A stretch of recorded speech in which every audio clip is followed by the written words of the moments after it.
আমি top of the world right now. কিন্তু অনেকটা সহজ ছিল কিনা ফাইনালটা আসলে? টেনশন ছিল ফার্স্ট হাফটা, আমরা আসলে এক্সপেকটেশন অনুযায়ী ওরকম ভালো খেলি নাই, কিন্তু সেকেন্ড হাফে আমরা যেটা করি আসলে লাস্টের 10 মিনিট সবসময় আমাদের জন্য থাকে।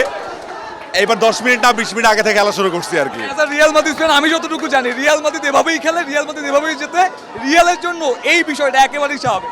এটা তো খুবই স্বাভাবিক, এবং সবচেয়ে বড় কথা হইতেছে আমরা খুবই লাকি যে আমরা রিয়াল মাদ্রিদ সাপোর্টার। এবং 15 নাম্বার ম্যান, 15 নাম্বার